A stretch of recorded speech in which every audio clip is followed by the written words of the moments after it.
convidar a igreja para que possamos abrir nossas Bíblias no Evangelho de Mateus. Evangelho de Mateus, capítulo 5. A partir do verso 13 até o verso 16.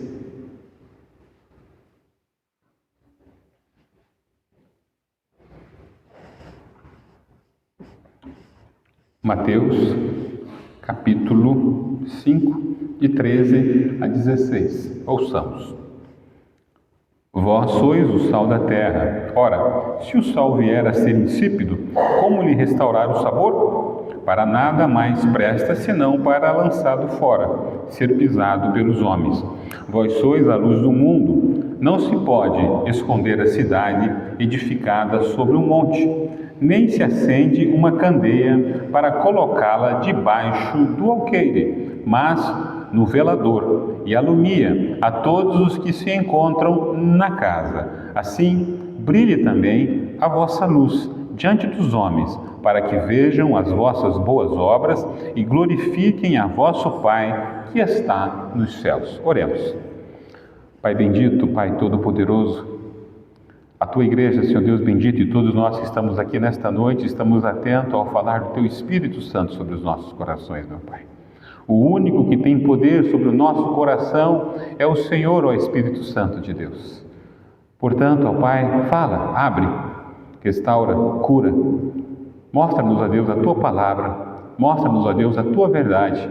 Mostra-nos, ó Deus, revela, Senhor Deus, o nosso pecado.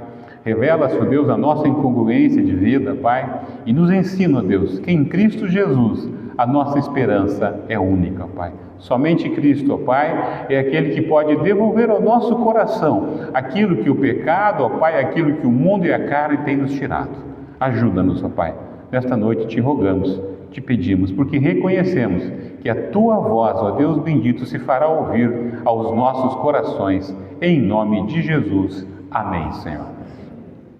Nós estamos dando continuidade à nossa série de sermões, da qual o título é Uma Igreja Relevante Edificada em Cristo. E hoje eu quero falar da igreja que vive o reino de Deus. Parece óbvio tudo aquilo que nós vamos falar nesta noite, mas não é tão óbvio assim. O texto da Palavra de Deus desta noite, esse texto que nós acabamos de ler, é um dos textos mais significativos. A gente precisa entender o contexto dele para prestar atenção naquilo que Jesus está expondo para aqueles que estão lhe ouvindo. Bom, quero dizer, irmãos, que esse texto aqui, ele serve para nós, crentes cristãos, aqueles que realmente sabem quem é Cristo Jesus, aqueles que reconhecem Cristo Jesus como Senhor e Salvador. Esse texto, ele serve para nós como um teste de qualidade da igreja. A palavra de Deus, então, nesta noite, ela vai mostrar para nós que, como cristãos que nós somos testados todos os dias. Ser sal e luz não é um privilégio, mas é para um deleite específico da igreja. Muito pelo contrário, ser sal e luz é uma vocação para o serviço ao mundo. Pois a igreja, ela precisa viver não para si mesma, mas viver para os outros e morrer para si mesma. Então, a igreja que é edificada sobre os apóstolos, sobre a palavra de Deus, esta sim é uma igreja relevante. E nós precisamos entender então que há algumas semanas nós já temos trabalhado essa questão. O que é ser uma igreja relevante? O que faz uma igreja verdadeiramente relevante? Nós estamos estudando então nesses últimos domingos princípios. E é isso que nós precisamos entender. Nem todos nós aprendemos os princípios certos.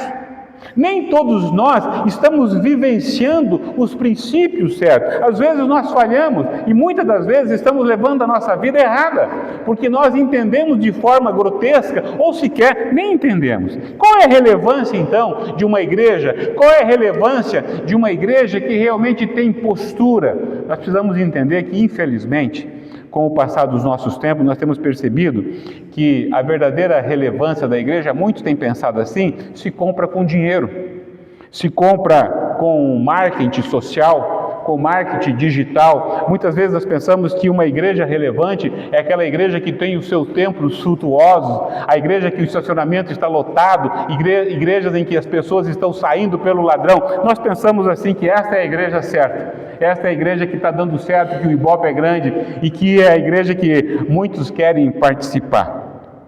Quando nós olhamos para trás, alguns princípios que nós já estudamos, nós falamos deles aqui, a primeira igreja relevante que nós percebemos é a igreja do Atos dos Apóstolos, capítulo 2, nós percebemos que aquela igreja era uma igreja que transformava vidas.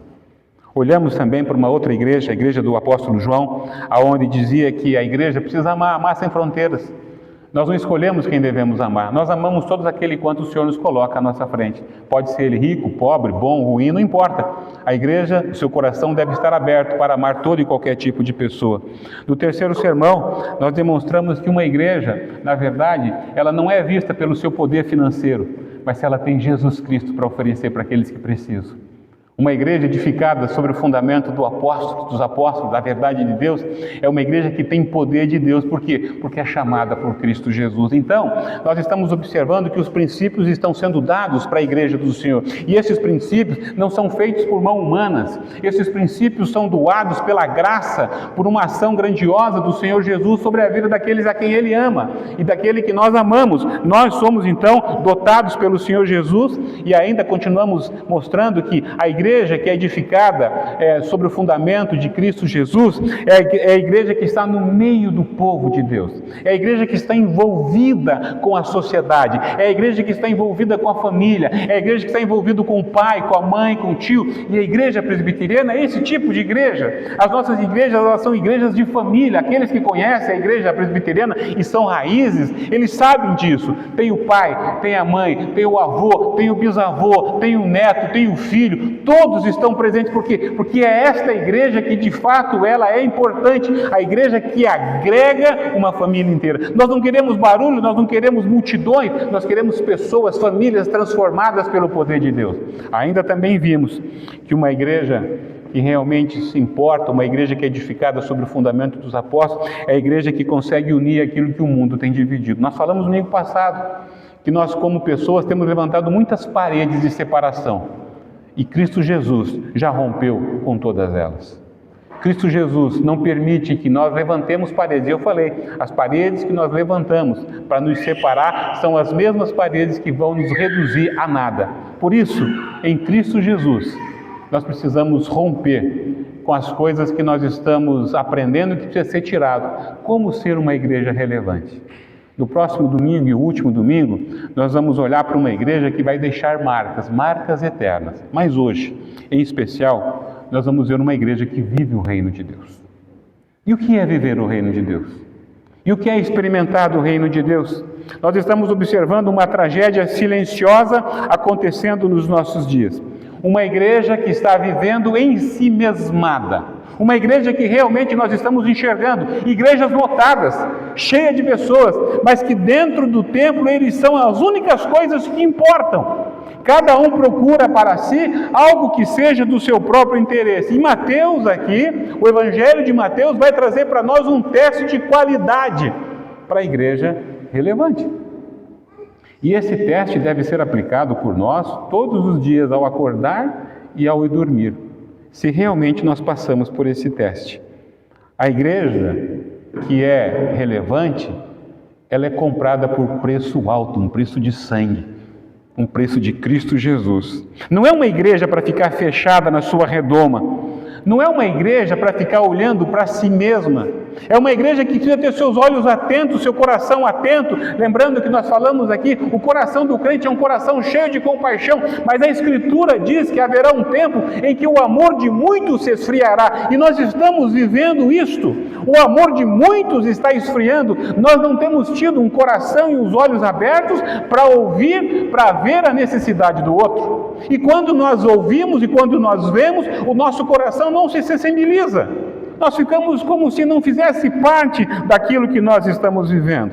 O texto aqui, então, irmãos, do Evangelho de Mateus, é um texto que vai mostrar para nós como ele é contundente. Por quê? O Evangelho de Mateus ele é escrito para mostrar que o Messias chegou. O Messias é verdadeiro. Jesus, o Salvador, é presente. O reino de Deus chegou. Então o povo que está ouvindo tudo isso é um povo que está politicamente submisso a um comando militar, a um império romano destrutivo, opressor, a um sistema econômico espoliante, onde eles não conseguem ter nada para eles, tudo lhe é tirado. Então esse povo que está ouvindo Jesus agora sentado no monte, do Sermão do Monte, está ouvindo palavras que são inefáveis, mas eles precisam compreender como levar isso na vida prática, porque eles estão sofrendo.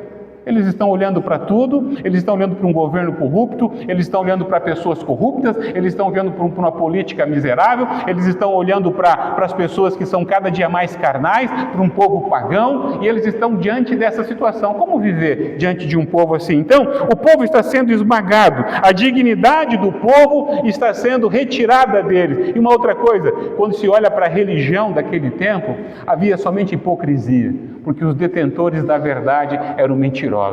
Eles exigiam dos outros, mas eles mesmos não faziam. Economicamente, então, irmãos, era exploração, ganância. E culturalmente falando, então, o que se podia esperar? Um relativismo moral, uma sodomia generalizada, uma vergonha completa, coisas que nós estamos parecendo estar naqueles tempos, porque nós vivemos isso. Estamos vivendo. Por isso o Senhor Jesus começa o capítulo 5 falando para a igreja dele, essa igreja que está ouvindo, sabem quem são as pessoas mais felizes sobre a face da terra? Se aquelas pessoas que estão ali passando por toda essa luta, ela vai dizer, são os romanos.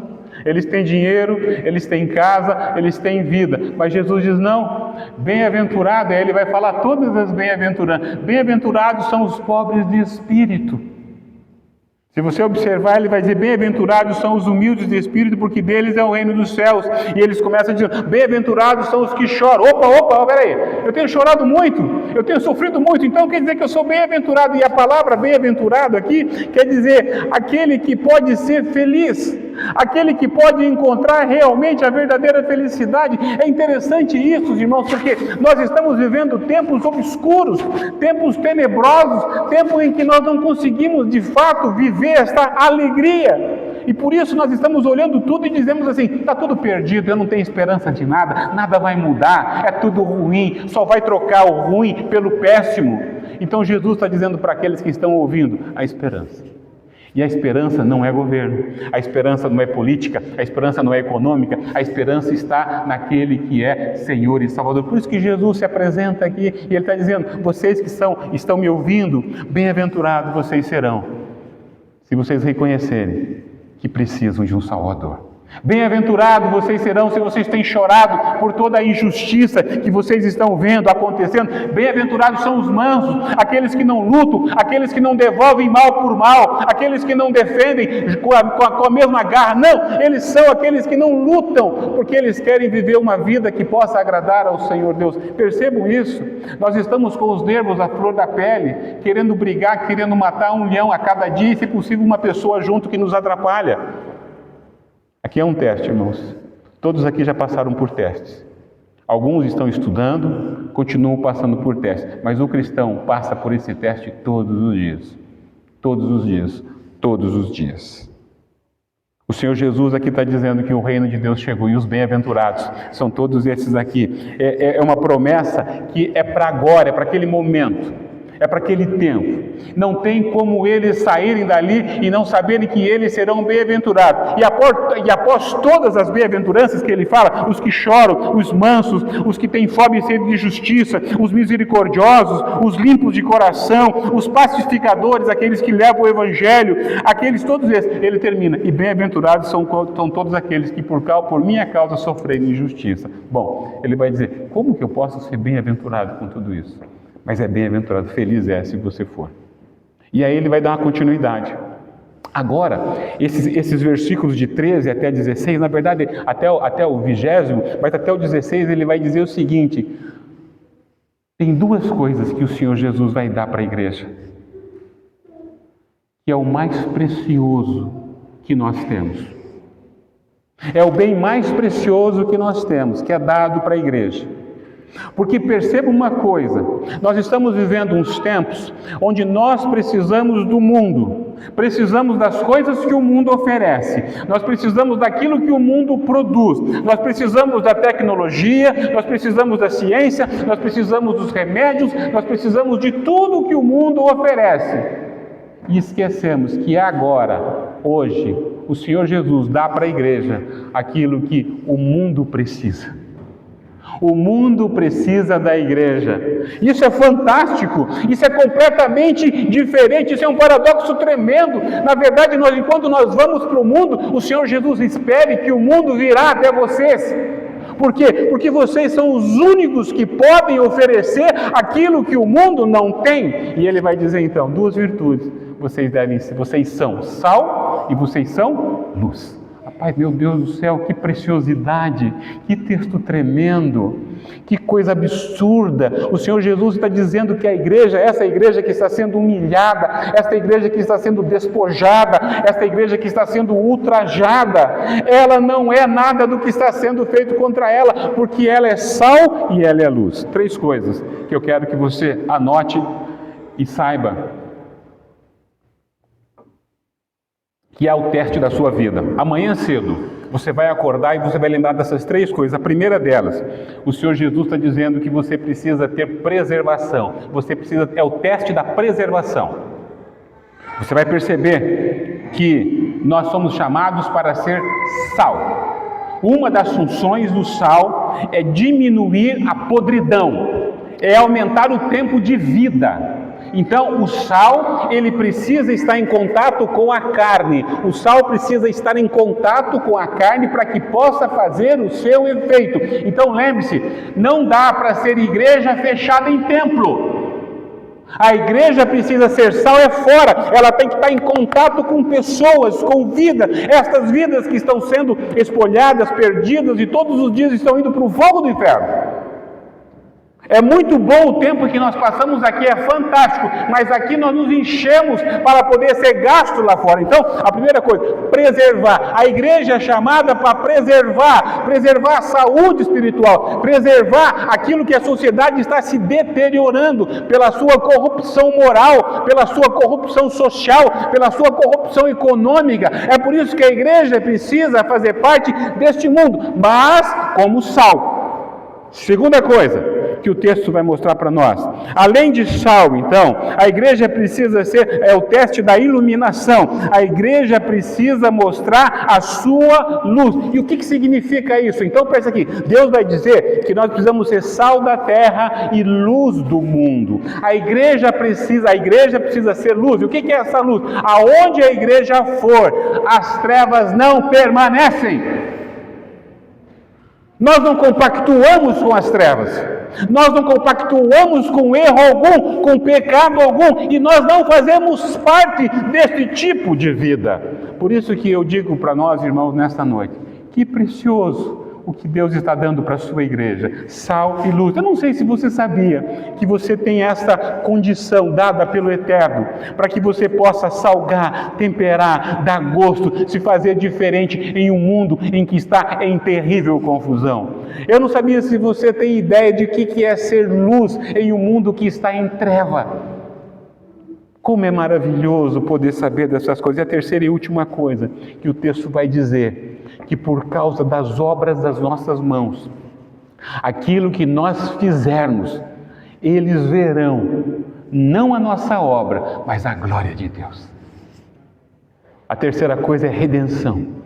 Então, 3 testes para nós. Você vai levantar amanhã e você vai viver a tua vida normal. E dessa vida normal você precisa perguntar, será que eu passei no teste da preservação? Será que eu preservei alguma coisa na sociedade onde eu estou? Será que eu fui de tempero realmente que trouxe vida aonde eu estava? Será que eu iluminei alguma coisa aonde eu estava? Será que a luz de Cristo Jesus, a verdade do Senhor, por meio de mim, pôde ser mostrada para alguma outra pessoa? Será que, por causa das obras das minhas mãos, algumas das pessoas que estão perto de mim conseguiram perceber a glória de Deus? Percebamos uma coisa.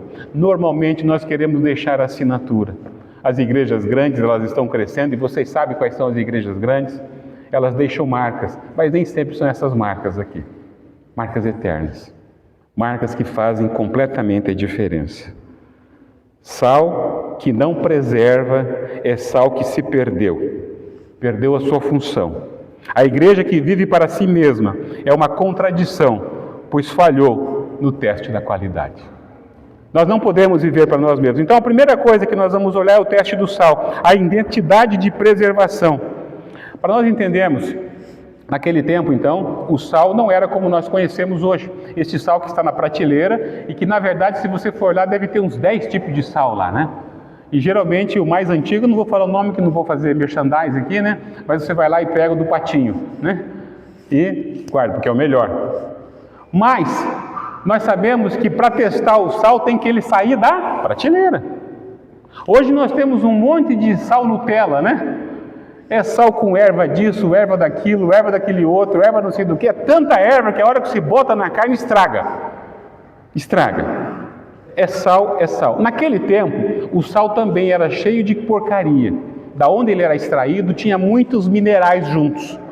Mas quando ele era separado, o sal era usado, ele tinha o seu fim proveitoso. Quando deixava ele ao relento ou em algum lugar onde ele não tinha uso, ele perdia o sal e ficava só aquele resíduo ruim. O que eles faziam com o resíduo? Jogavam no chão, para que os outros pudessem pisar, para não escorregar. Então, é por isso que Jesus está usando essas analogias aqui, para entendermos então, irmãos. Percebam então aqui que o Senhor Jesus está dizendo para aqueles que estão ouvindo Ele: vocês são sal da terra e luz do mundo.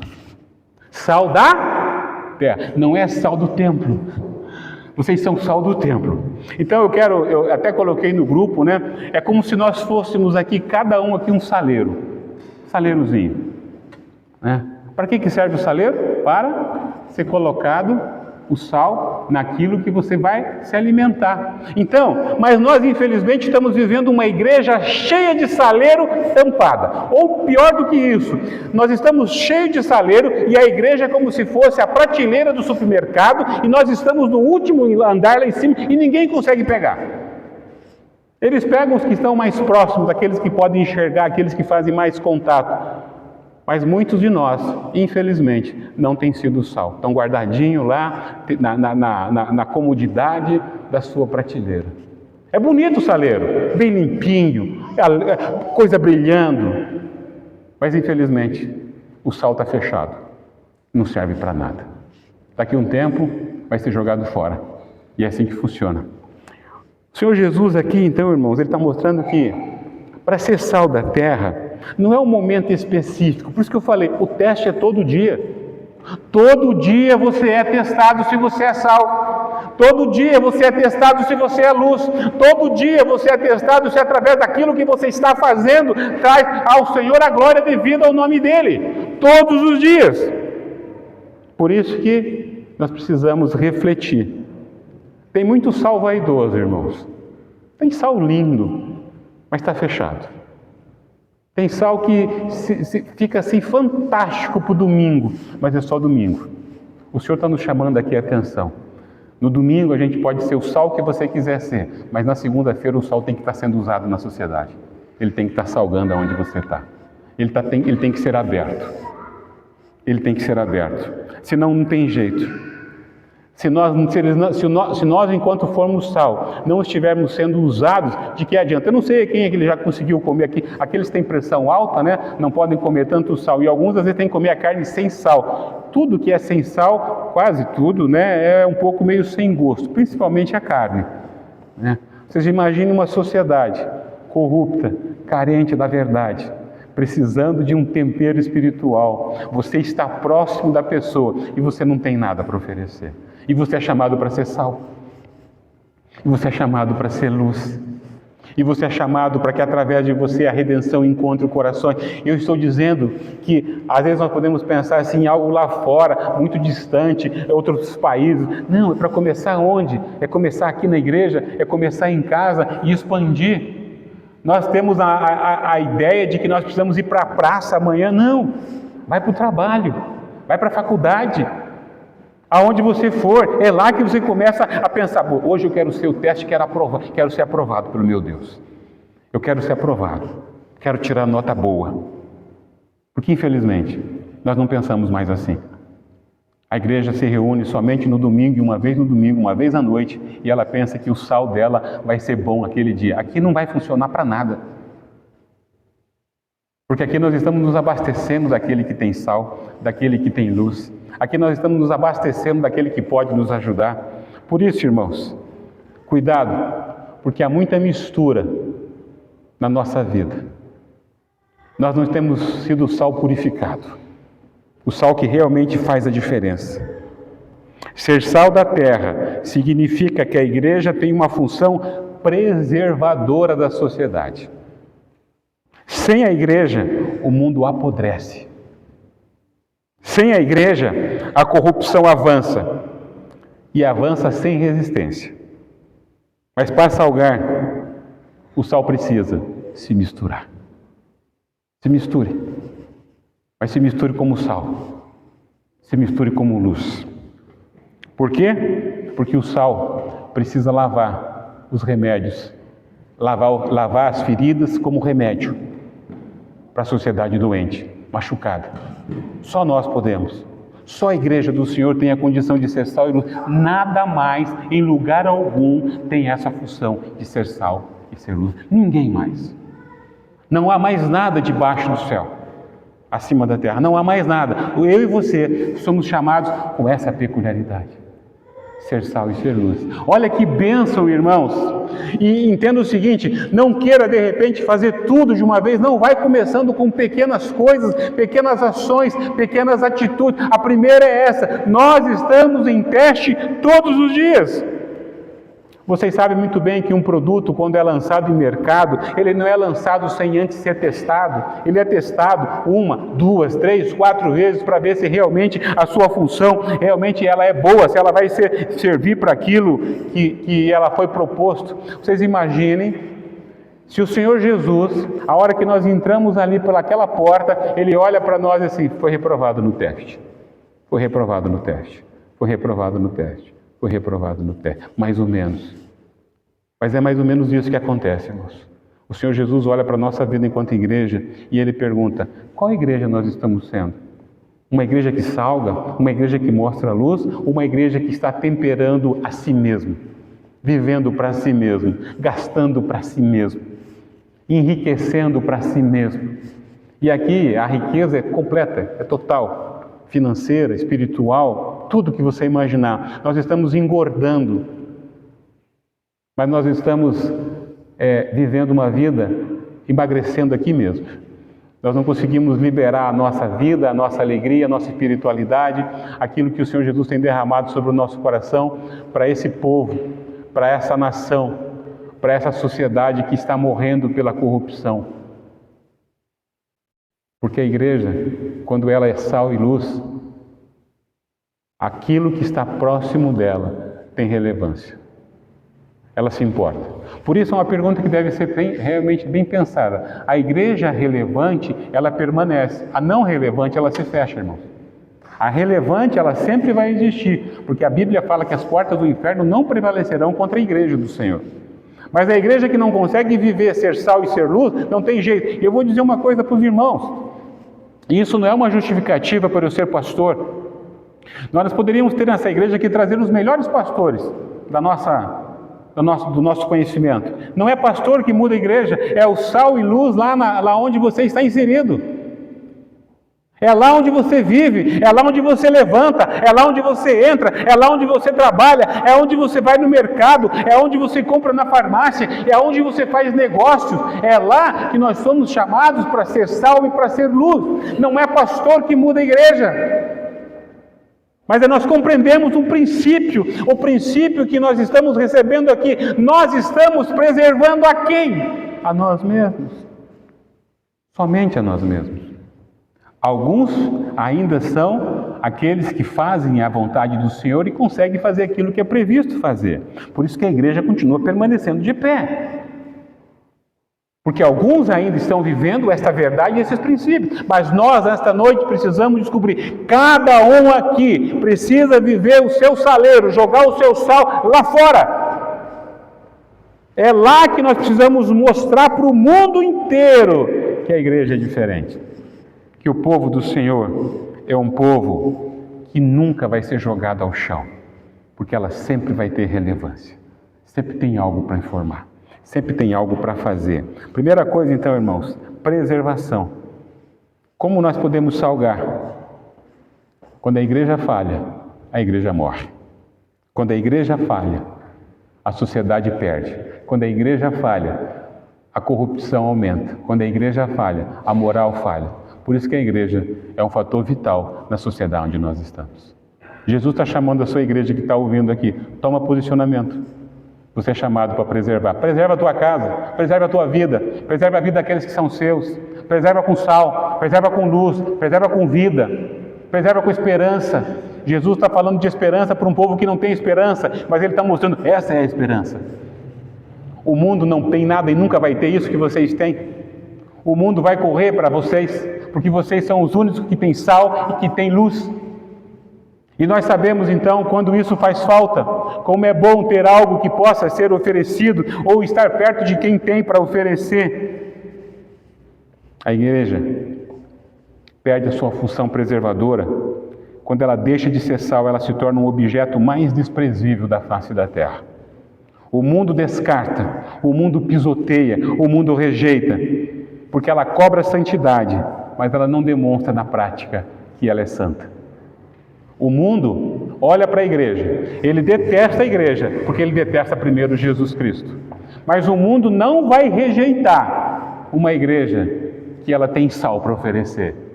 O mundo não vai rejeitar as pessoas que têm amor para demonstrar. O mundo não vai rejeitar quem faz o bem.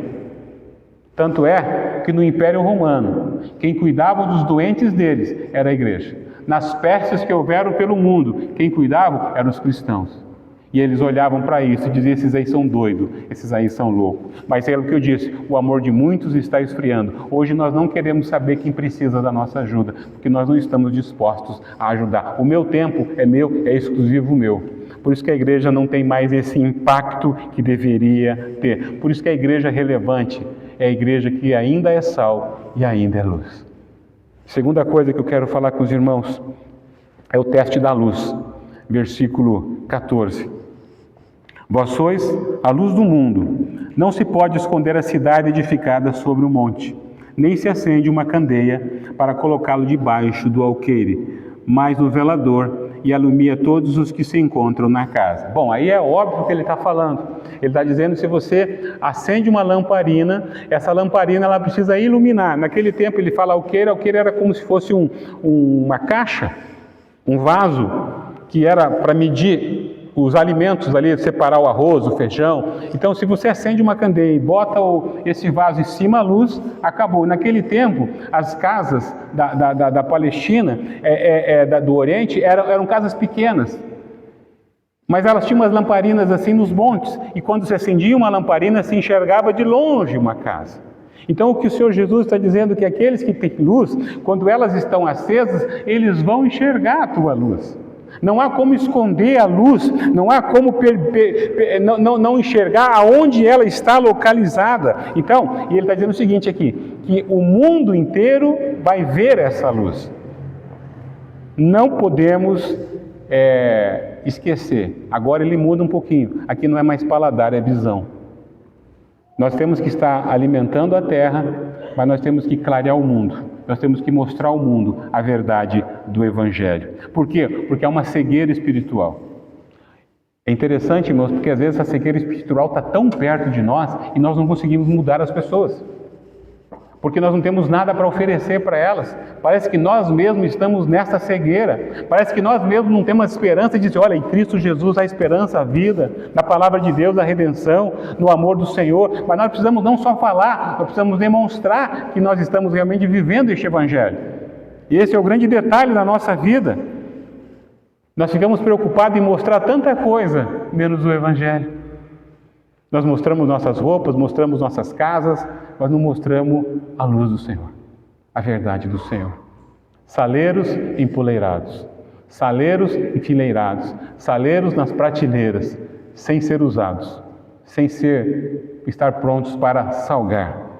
Casas naquele tempo eram simples, sem luxo, mas que a luz refletia. Cidades edificadas sobre o monte. A tua casa, as pessoas podem enxergar a luz que habita lá na sua casa, e não é a luz da Energisa, é a luz que habita no teu coração. Os vizinhos, as pessoas, seus amigos, aqueles amigos de trabalho, de faculdade, eles conseguem enxergar a luz que há no seu coração? Eles conseguem enxergar o brilho que há em você? Porque senão é que nós estamos perdendo no teste de qualidade da igreja edificada sobre a rocha, a igreja edificada sobre Cristo Jesus. E quando nós não estamos mostrando a nossa luz, eu quero dizer que não há neutralidade na igreja. Ou nós somos do Senhor, ou nós não somos do Senhor. Não tem como a gente ser do Senhor só no domingo. É de segunda a sexta. Nós somos chamados hoje para ser do Senhor amanhã, na terça, na quarta, na quinta, na sexta, no sábado. E no domingo dizer, Senhor, me dá mais força, porque eu quero ser mais sal e eu quero ser mais luz. O que temos feito com tanto amor que o Senhor tem derramado sobre o nosso coração? O que temos feito com tanta misericórdia que o Senhor tem derramado sobre a nossa vida? O que temos feito com essa luz que era para trazer a verdade sempre a tônica, mas mesmo nós estamos vivendo às vezes uma mentira? O que fazer com essa luz que não tem iluminado o nosso coração? Não é a luz do Senhor, é a luz que você criou, porque a luz do Senhor, ela resplandece nas trevas. A luz do Senhor não suporta a negritude, não suporta a escuridão, não suporta a escuridão que está dia a dia diante de nós. Essa é a luz, essa é a lâmpada que brilha, a lâmpada que presta. O cristianismo que vive no seu secreto, na sua privacidade, é uma fraude teológica. A igreja hoje, nós temos um monte de gente vivendo uma fraude teológica. Olhando para a igreja do passado, lá onde Jesus está vivendo, Jesus está dizendo que os fariseus, eles eram uma fraude, porque eles não tinham a luz, eles não tinham o sal. O sal era jogado diante deles e a luz não brilhava. Alguns de nós hoje precisamos mostrar ao Senhor que é diferente do nosso coração. Que o Senhor pode mudar na nossa vida porque precisamos de mudança. Nós precisamos mostrar sal, temperar a vida, não só dos outros, mas a nossa em primeiro lugar.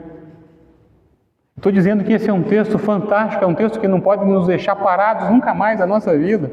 É um texto que tem que motivar um ao outro e dizer assim, olha, eu tenho um plano. O que você acha a gente sair aqui e ir para lá? Por quê? Porque a voluntariedade hoje acabou na igreja. Porque aonde que nós podemos ser sal e ser luz? Aqui não, é lá, de repente aonde você mora tem asilo, de repente aonde você mora tem creche, de repente aonde você mora tem uma pessoa que está doente numa cama, que precisa que alguém faça comida para ela, de repente aonde você mora tem alguém que precisa andar de cadeira de roda e não tem como ser levado, você pode fazê-lo, de repente aonde você mora precisa de alguém que fique com o filho dela para ser cuidado, e nós precisamos estar aí atentos a essas coisas. Por isso que nós precisamos apresentar sal e luz, fazer a diferença. Pessoas na igreja precisam de ajuda, mas nós não estamos preocupados com isso. Por isso que precisamos mudar. O Senhor Jesus é aquele que muda o nosso coração. Nessa noite o Senhor Jesus está nos chamando para a gente ser sal e luz, temperar, trazer gosto, trazer vida, trazer alegria. Vai pedir ajuda, vai pedir socorro. Tenta, porque o único lugar para pedir ajuda é da igreja. É a igreja. O mundo não tem o que nós queremos. Se a igreja não pode dar o que o Senhor Jesus está oferecendo, o mundo nunca vai oferecer. Mas nós estamos buscando ajuda fora da igreja. A igreja é o único lugar que pode mostrar a sua luz. A igreja é o único lugar que não esconde a luz do Senhor. Só que tem uma coisa, irmãos, alguma coisa está abafando a nossa luz. E a primeira coisa que está abafando nossa luz somos nós mesmos que nos sabotamos. Nós somos sabotadores de nós mesmos. Há outros que sabotam a igreja do Senhor.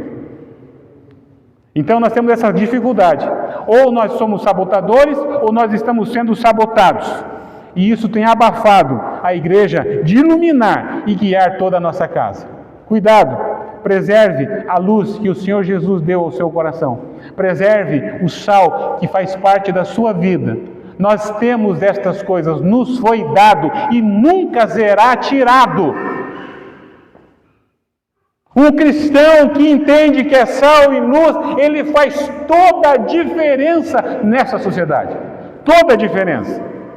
Porque nós temos olhado para as coisas que estão acontecendo e há um problema que pode acontecer dessa questão do abafamento. Às vezes nós nos isolamos.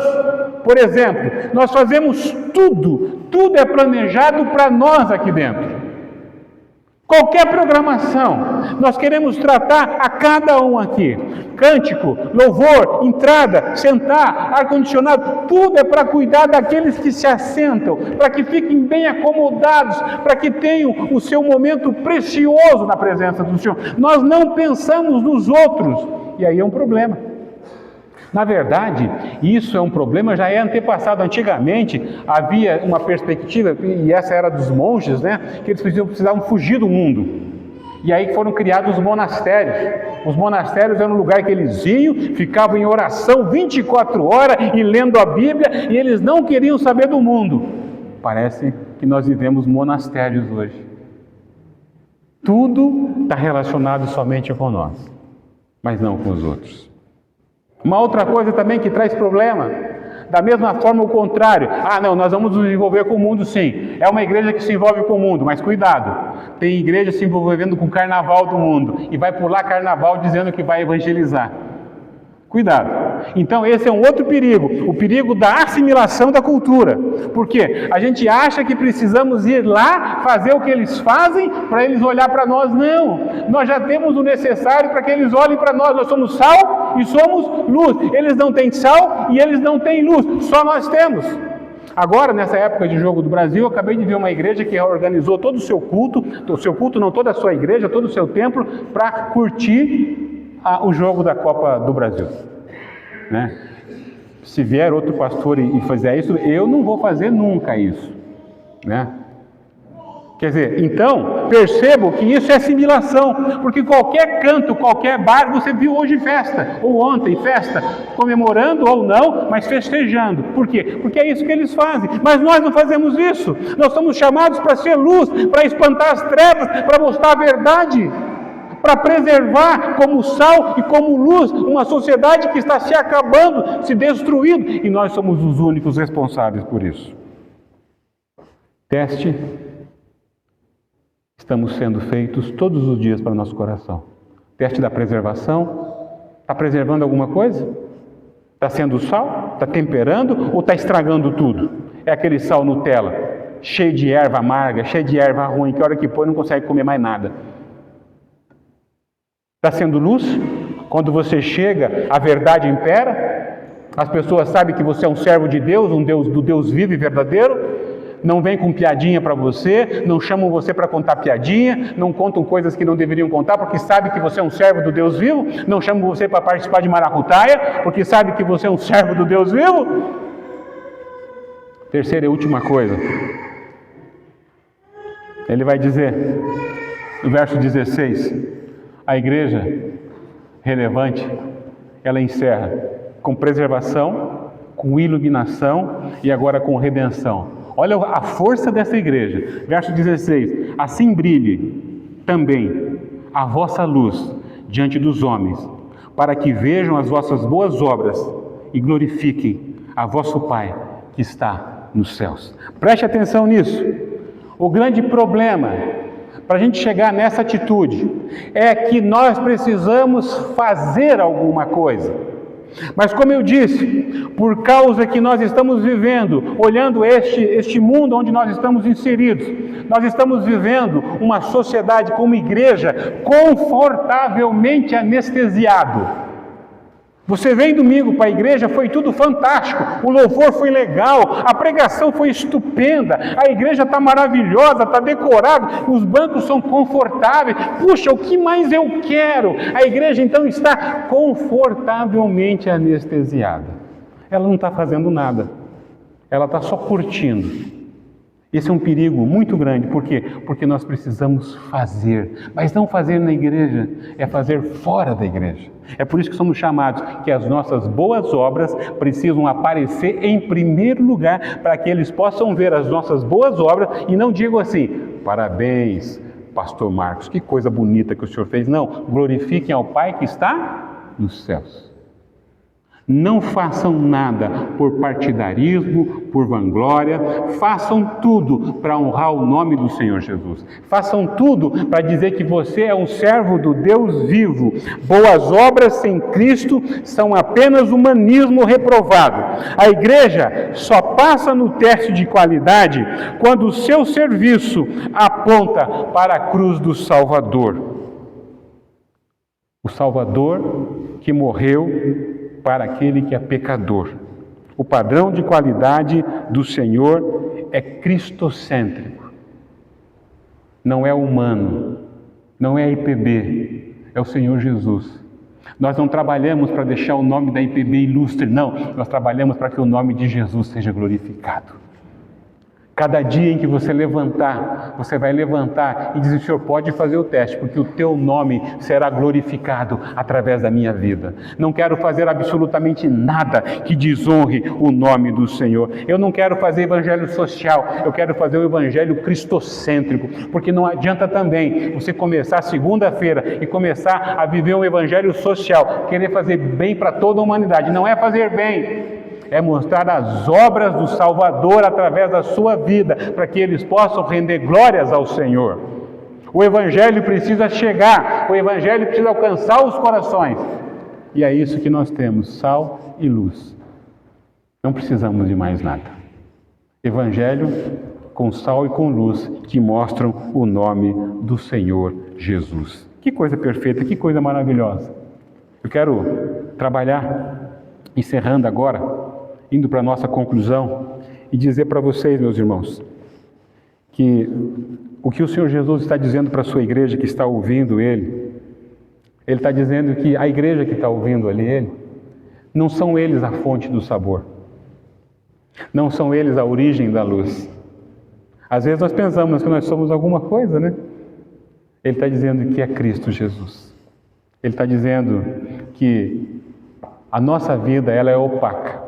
A nossa vida, ela é sem graça. Ela só é vida quando o Senhor Jesus faz parte dela. Ela só tem brilho quando Jesus, dentro do nosso coração, acende a chama e mostra que nós somos pecadores e que carecemos do perdão dele. A nossa vida só é vida quando a luz do Senhor salga primeiro o nosso coração. O sal salga, a luz brilha, a luz ilumina, a luz transforma e nós saímos transformados, porque o Senhor é o verdadeiro sol da nossa justiça. Não somos nós. Nada do que eu e você viemos a fazer tem mérito algum. Todo o mérito é do meu Redentor. E Ele usa cada um de nós como vaso de barro, para que o valor da excelência esteja nele, não em nós. Saia daqui nessa noite sabendo disso. Todos somos testados todos os dias, de manhã até adormecer, se nós estamos sendo realmente uma igreja relevante. Uma igreja que saiba preservar como sal, uma igreja que sabe iluminar como luz e uma igreja que sabe fazer as coisas para a redenção, para mostrar que o Senhor Jesus é glorificado. Não tem como nós fugirmos dessa perspectiva. Jesus revela aqui o seu desejo para a sua igreja, que a igreja seja redentora. Que a igreja seja uma igreja que saia da prateleira, que o sal saia da prateleira, que o sal seja aberto. Aqui você pode estar até fechado, não há problema. Mas quando você sair hoje, abre o saleiro e despede no mundo, porque só nós somos chamados para salgar. Quando você sair, aonde você for, deixe a luz brilhar, a luz de Cristo, porque nós somos os únicos que temos a luz de Cristo Jesus. E quando nós estivermos vivendo essa realidade, as pessoas olharão para nós e vão glorificar o nome do nosso Senhor e Salvador Jesus Cristo. Caso isso não aconteça, nós vamos continuar anestesiados confortavelmente. Só que é o seguinte, a Bíblia fala que o sal que não presta para salgar, ele vai ser jogado fora e pisoteado. É juízo. E eu tenho certeza que nós somos chamados para salgar e para iluminar. Que Deus nos abençoe. Amém? Louvado seja o Senhor. Quero convidar a igreja